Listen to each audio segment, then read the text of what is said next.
Well, 3 years ago, this text came up, the 1 Corinthians 13 text. And I don't know if anybody remembers what I did that day. But the people who were sitting in the front row have never sat in the front row again. That was when the mirror had 7 years of bad luck. So I broke a mirror that day. I guess broke isn't the right word. Took a hammer to it. And there may still be pieces of mirror around. So I'm going to be a little less violent today for the sake of love. Because this is such an important text.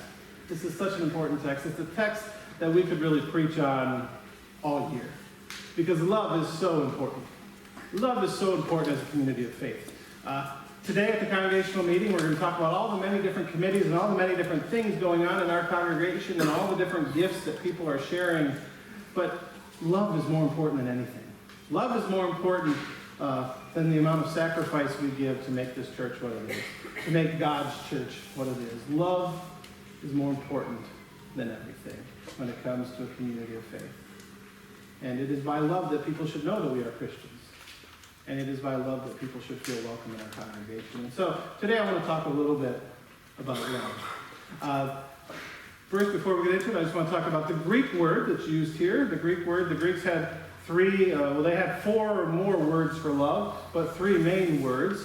The first word was eros, which is kind of physical love, the love we don't talk about in front of our children, the David and Bathsheba love. If you want to know that story, it's in 2 Samuel, I think chapter 11. The second word is philos, which is brotherly love.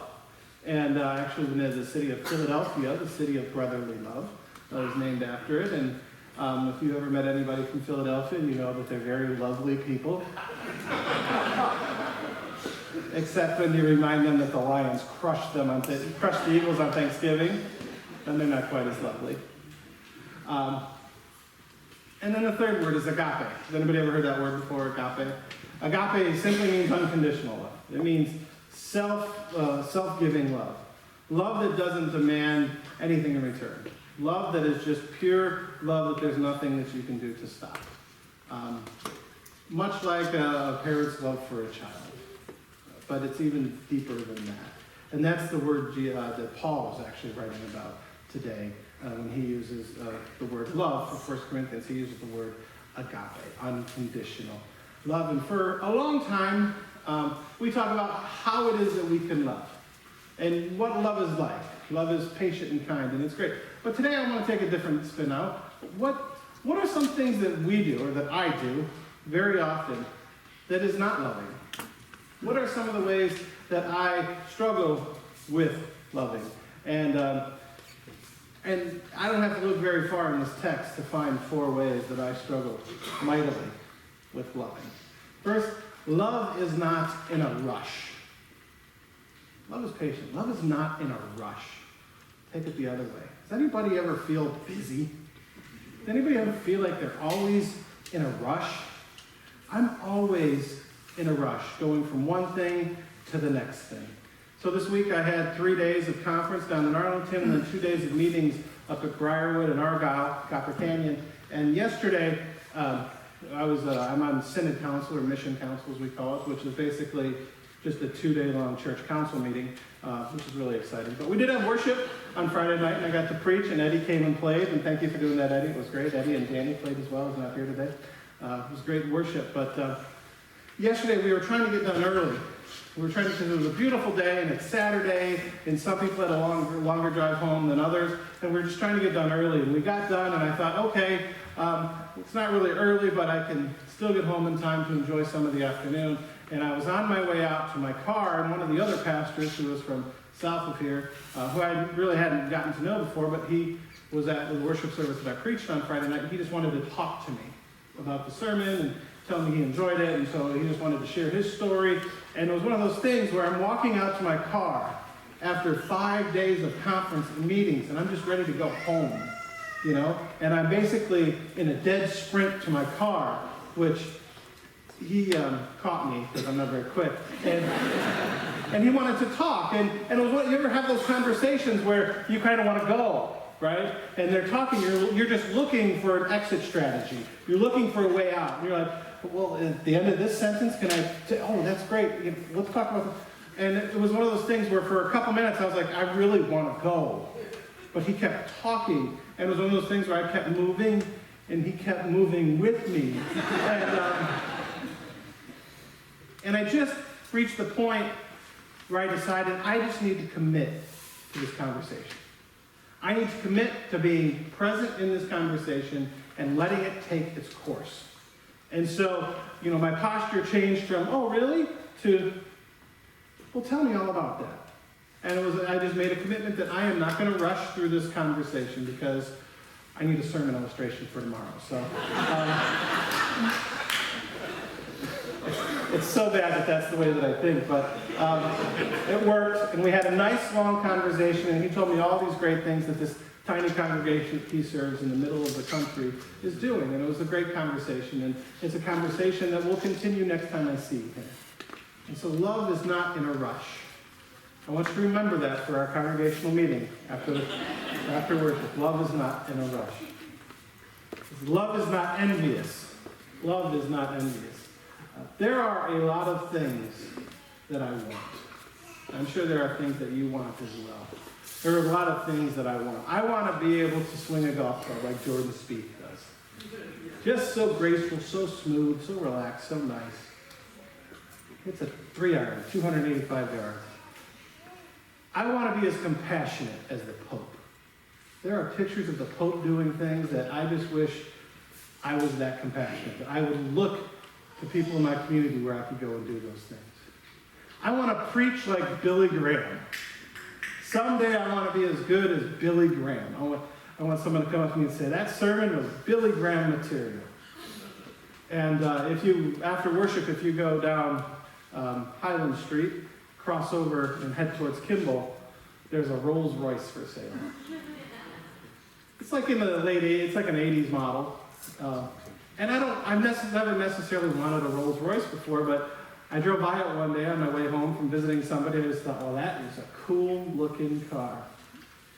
And now, whenever I leave the office and go out on a visit, I take the extra mile just to drive by the Rolls Royce, just to look at it and say, maybe one day, if we win the lottery or something. It's okay to want things, but when we start being envious, when it starts consuming us, when it's all we think about. See, there's times in the day when our mind is in neutral, when we just don't have a lot going on. Maybe we're driving, or we're working out, or we're eating lunch by ourselves, and we just have time to ourselves, and our brain doesn't have to be focused on anything. Where does it go? And if it goes on stuff that we want, and we just get consumed with stuff that we want, it can be dangerous. Because that is the start of envy. And the Bible talks about envy 2 specific times. First, in Genesis 4, Cain and Abel were the sons of Adam and Eve. And Cain became envious of Abel. And he killed him. A few chapters later in Genesis, Joseph had 11 brothers who were envious of him. And so they sold him into slavery to the Egyptians. Envy makes us do ugly things. And love is not envious. So we have to be wary of being envious. Love is slow to anger. I love that part. It's one of my favorite verses in the Bible because it's so important to us today. Because I think a lot of people today are quick to anger. Quick to anger. One of the things I talk about with couples as they're getting ready for marriage is knowing the difference between something that annoys you and something that offends you. If it annoys you, it's not really worth getting really angry about. You have to learn to overcome those small things that annoy you. You can have a conversation with your spouse and say, when you root for the Philadelphia Eagles, it really kind of hurts my feeling or annoys me. But if your spouse really does something that offends you, you need to be honest about it. If it makes you really angry, you need to be honest about that because anger can be healthy. It can help a relationship if it's done in an appropriate way. The text says that love is quick to forgive. Love keeps no record of wrongdoing. Love moves on and lets go. think we all need to hear that, because there's so much in life that we hold on to. There's anger, there's regret, there's shame that we hold on to, and love lets go. Whether it be 20 years ago or 20 minutes ago, love lets go of the past. I know that's a difficult thing to hear. And if we only had a great example of somebody doing just that, right? But I always go back to Jesus on the cross, hanging there in pain, being mocked, looking down at the ones who put the nails through his body, who are pointing at him and mocking him. And he says, Father, forgive them, in the midst of their sin.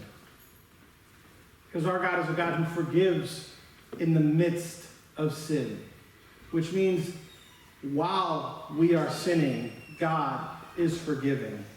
God isn't holding on to it to wait to forgive you until you're done, or to wait until you confess at the baptismal font, or to wait until you come and get communion. God is forgiving you in the midst of your sin. God is letting go of the hurt, because God chooses not to hold on to it. Loving like God is not rocket science. It's actually very simple. But for us, it seems like the hardest thing in the world to do. But it's still worth trying, because there are people who need to know God's love. And some people will never know it if we don't show it to them. Amen.